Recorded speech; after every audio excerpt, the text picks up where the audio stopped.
All right, folks, we're into spoilers now. So if you haven't seen this film, get on out of here. Well, if you've seen the 1994 one, you've seen this essentially. And for those on YouTube who are watching, go back to part 1 to listen to our non-spoiler part of the review where we get into some more general thoughts on it. But let's get into this. There's a few, I think there's some key differences in this. They're few and far between. There's a couple really nice sequences that I wanted to talk about. Okay, why don't you go through what's different? So Be Prepared was a really big one for me. Okay, yeah, let's talk about Be Prepared. That was shit. Like that is genuinely one of my favorite songs. All the luminous gas coming out and this one was just like, and he just starts like, be prepared. And then this song kind of comes through, but it doesn't. And it just felt really fucked to me. I don't know whether it's because Chiwetel can't sing. But he hit that note. And that's what I was going to say. It doesn't quite make sense because you can hear the song coming through where he seems like he's got some pretty decent pipes on him. Yeah. But yeah, that whole thing just, yeah, that was a weird one. And this is what I mean by saying like the differences, small differences make big impact, and that's not necessarily a good thing. It can be a good thing, but like if you're gonna do the exact same scene as the original, everything that you change is gonna stand out that much more. And if it's, I think they should have just gone. This is a general advice for the entire film, but yeah, this as well. Just do something completely different. If you're not gonna stick to the original, really change it up. Do you think they should have omitted songs completely? Like, do you think that, like, live action, let's make this sort of like about the wilderness. Let's make this almost like a Darwinian live action. We're in Africa. This is the real shit. That's the way I would have, I wouldn't have minded to see it in that way. I was thinking about this. I was honestly thinking about this. And I think that they should have just not done a remake. I don't know how. And this is kind of what I mean by like you're screwed. Did you want $1 billion or do you not want $1 billion? That's the problem, right? Yeah. Like I know why they did it, but if you for artistic reasons, for like making a good film, I don't see how this gets remade. Yeah, like not in live action. But I can't tell you how much that song bummed me out, man. Like that really bummed me out. Yeah. Another really interesting part on this, which I thought was a fucking beautiful sequence, and I can't actually remember if it was in the original, but it's a little bit of Maine that makes its way to Rafiki.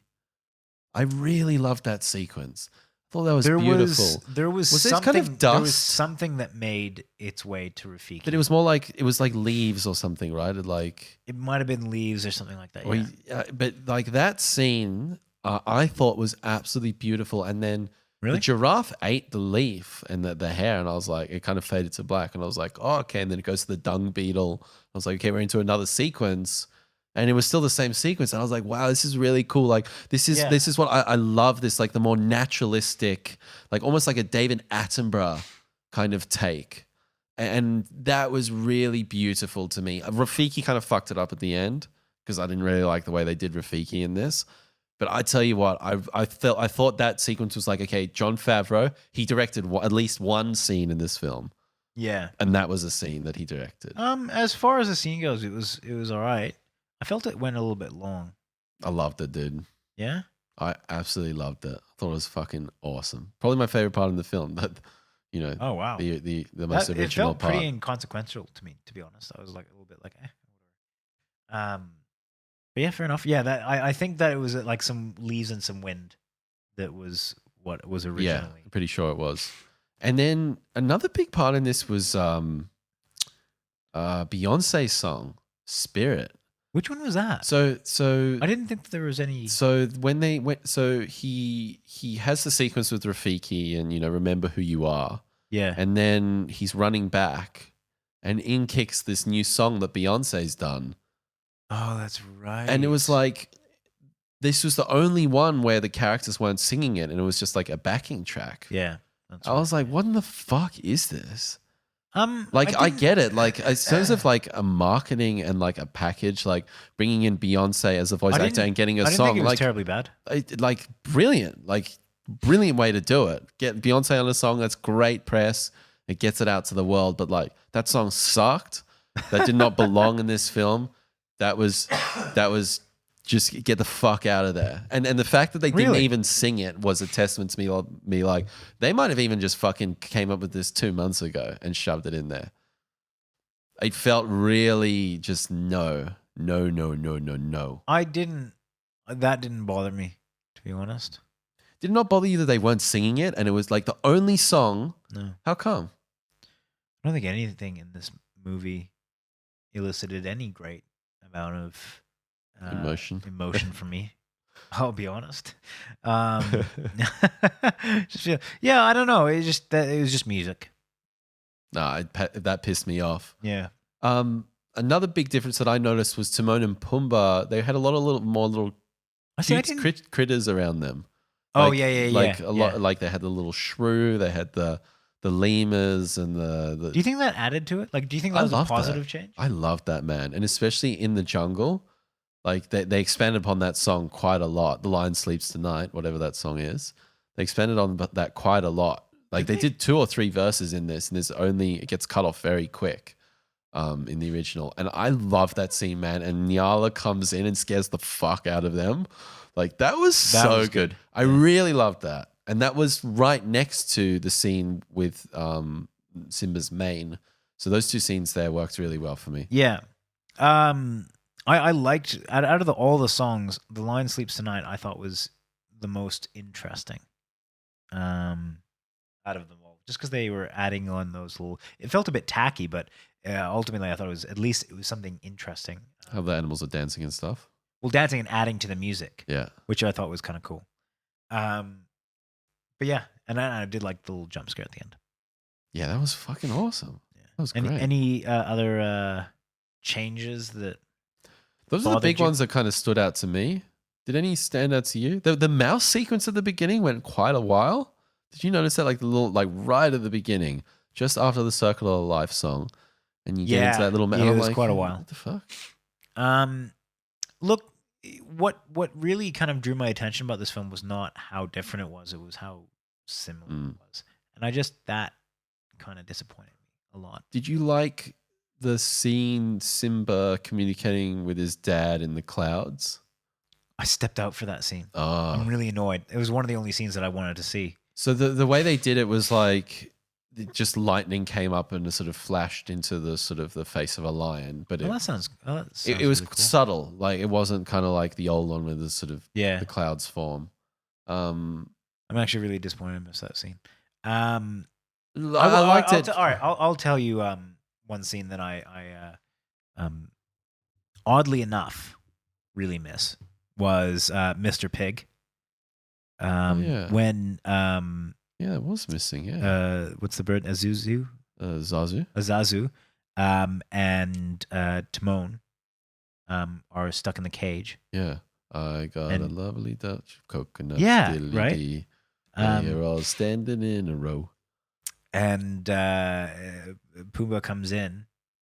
I'm getting that right. Pumbaa's the pig, right? Yeah. Yeah, right. It's always Timon and Pumbaa. Yeah. I never really associate Pumbaa which and is which. Pumbaa. I never think of him as his own entity. I don't. But they call him something like the pig, and he goes, "Pig, Yeah. you talking to me?" Yeah. And he does that scene. Those are 2 and it's separate scenes, though. oh yeah, The no, pig- but that's he comes in to rescue them while they're in the cage. Oh, okay. Yeah. That's right. That's in right. the original. And I don't know what it is, but like he says something like, "That's Mr. Pig." Yeah. That's Mr. Pig, and he goes on his crazy rant. And I was like, oddly enough, that was one line. There was just it's a weird line, but like I wanted to hear it. Yeah. Because if they were gonna do beat for beat, I wanted to hear that, and they didn't do it. I was like, "Fuck you." Why do you think they took that one out? I don't know. Then they replace it with Pig is not PC these days. well, but they replace it with this weird thing where he was like, I don't like bullies. Like it was this whole fat shaming thing, and I was like, Yeah. Oh yeah. What? Yeah. Are you trying to make like a moral stance on fat shaming with Pumbaa? Like, It's Seth what Rogen. the fuck is going on here? It was honestly, it was so weird. I was like, you took away my beautiful Mr. Pig scene and replaced it with this really weirdly shoehorned in thing about how Pumbaa doesn't like to be called fat or fat shamed. Yeah. That was fucking weird. And the other scene that I felt missed, and it wasn't even the scene, but it was the way they did the scene. Was Rafiki when he was originally doing the drawing. I With the loved bugs? how he was like. There's something about that animation of him making the concoction, The witch like, doctor kind of stuff. biting into it and like adding stuff. And I was like, oh, I love And it that. looks so like, gooey. In the yeah, old there's one, something like, about that yeah. that scene and that animation Yeah. that really captivated me as a kid. This one is just like a bunch of bugs, right? yeah, just very average on that. Yeah. No, I'll agree with that. I did love. Did you like Baby Pumbaa? The audience loved Baby Pumbaa. Like that was a pretty easy one to go for. That's such a But I cheap, loved it. I loved cheap it. It was win. cheap. It was for sure. It was But cheap. yeah, look, It's cute. it was cute. Whatever. What? Just quickly to go back to Scar. I felt like Scar. Like I liked how, and he definitely is the same in the original. But I liked how I felt like he had more of a chip on his shoulder in this one. In a way, like he felt like he was more beaten down. Maybe that was in his presentation. It is. Well, he jokes a lot more. I think. There's more of a joking inflection in the first one. For example, when he eats Zazu. In the first one, he eats Zazu and then he spits him out, and it's like a funny scene. Whereas this one, it looks like he's like gonna eat him, and like it just. It certainly adds to the gravity of the character in terms of, or not even the gravity, but the seriousness, I suppose. But I mean, what was gained in seriousness was lost in any kind of, emotionality or kind of. I thought he did a serviceable to job. I express was it. really surprised that they didn't bring back Jeremy Irons because I think his voice is so iconic in the role. So iconic. And I think I Chiwetel did a liked- pretty good job. Chiwetel did a really Solid. good job in terms of what he was given, but there was just a couple of scenes where iconic lines didn't have the impact. I'll give you an example of a scene that just didn't faze me at all, or just didn't do anything for me. Was where he's convincing Simba to go to the elephant graveyard. That just felt like people delivering their lines, right? Like, very kind of. There was no. Like the original is so full of like hint hint wink wink because of the expressions that they're giving and like the knowing kind of faces and all going that through the motions in a way. Yeah, this one was just like, I was like, oh, why? What do you mean it's our little secret? Like you haven't conveyed why. Like, in the first one when he goes elephant graveyard, or in the original, sorry, you can see Simba's eyes light up. And totally. this one, it just looks like there's no kind of sense of He's just surprise or like elephant graveyard type thing. And you're like, it loses so much. And it sounds like such a nitpick, but it's not. It's central to what makes the original so good. And it is pivotal into what makes this so bland. No, it's 100% true. Because everything else is pretty much the same. I tell you what really pissed me off, and I don't think it's in the original. And if it is, I apologize. But like the final scene when Scar's got his hands on Simba over the ledge of Pride Rock, and you see the flashback back to. Yeah, that weirded me out. I was too. like, what the fuck, man? Are you serious? I'm not going to remember that shit. Am I that honestly, Disney? Am I that much of a dumbass? Come on, man. I honestly was trying to remember whether that was in the original because at the I don't very think it least was, in man. this, it felt really out of place. Like I know exactly what you mean. I was like, why are we doing a flashback here? We're in the middle of an emotional scene. That was like 45 minutes ago. Like, fuck. And it was shot back to 2 shots. Yeah. Like, so weird, right? Yeah. So, I'll give you an example because we haven't talked about the Stampede scene. But I'll give you an example of exactly how, I guess, disappointing I found this film, which is as we were gearing up with the Stampede scene, I was getting kind of emotional because I was like, oh fuck, I know it's going coming. down. And when Hans Zimmer's score started, I was like, 100%. fuck, like this is gonna Here we get go. me. It's gonna get me. And then when it actually happened, when he actually fell, and when Simba went up to him, I didn't feel a damn thing. I did. Really? I felt like it was so lackluster. But I tell you what, there's like that shot where it goes into Scar's eyes in the original, and he's like, "Long live the king," and this one was like, it didn't have that same Exactly. level of like, personality, and like within that line you could almost hear the history of these two brothers. And in this one it was like, long live the king, bro. I got you this time. I got you. That is throughout this entire film. It feels like that. It's just like, I'm saying a line, and it's not like the actors aren't doing a bad job in delivering the lines. It's just that it's there isn't the emotionality behind it to really.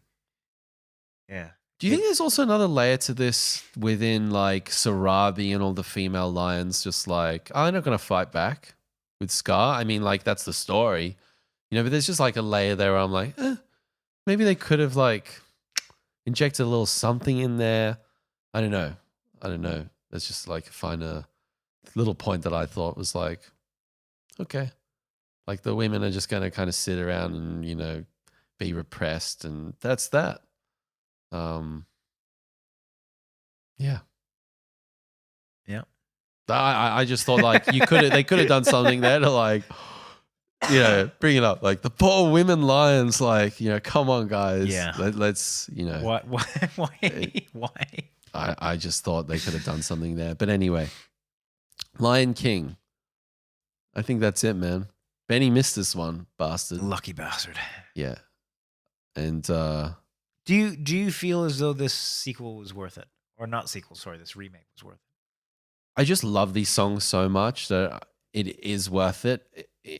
But like, can't you just like a trip to the cinema is worth it? But like, what will I watch till the end of time? I'll watch the original. So does that make this redundant? In a way, yes, it does make it very redundant. I think I would have been as happy, if not happier, had I not seen this film. Okay. Does it reduce the quality of the original? God, no. Cool. But it just makes me sad. It does. And I said this before. It makes me sad that a movie studio can just, like, they know what they're doing. It's got an existing IP. It was a movie that made, fucking bucket load of money before. This movie was a slam dunk no matter what they did. And they were just like, yeah, we'll take that money. Yeah. And of course they would. Of course they would. But from another perspective, you could say Shakespeare's been remade, over and over again. Is this one of those archetypal? But it's not necessary. It's not about doing stories. An adaptation. Doing an adaptation is fine. I have no problems with that. In fact, it's that to me, like putting your own spin on something is fine. But like taking an original and just putting a filter on it, that is. Yeah, I'll buy your point. That's there's not much to that, right? That there is no added value. If you redo Shakespeare, number one, that's a completely different medium that you're doing it in.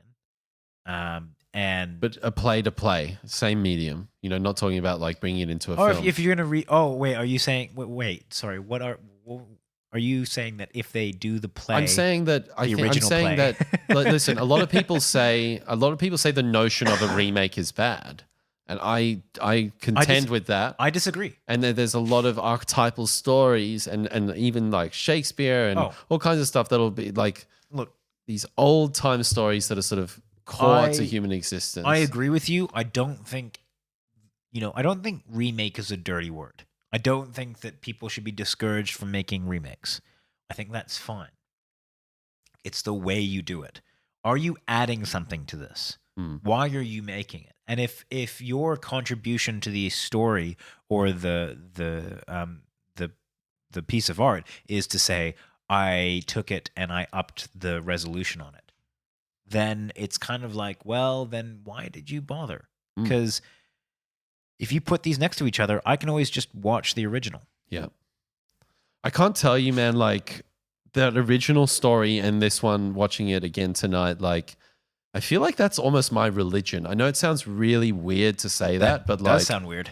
Like that is the closest that I get to like those, like there's just so many life lessons in there. The concept of the circle of life. Like I subscribe to that, like not reincarnation, but like there's something there that really I respond to, and the father-son relationship, the family relationship, the fucked up uncle, like things don't always go right, but hopefully you can weather the storm and get through. Are And you trying like, to tell me something about a fucked up uncle?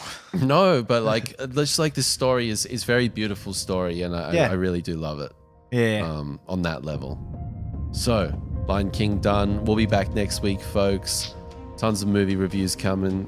Connor hopefully feeling better. Ben back. I won't be.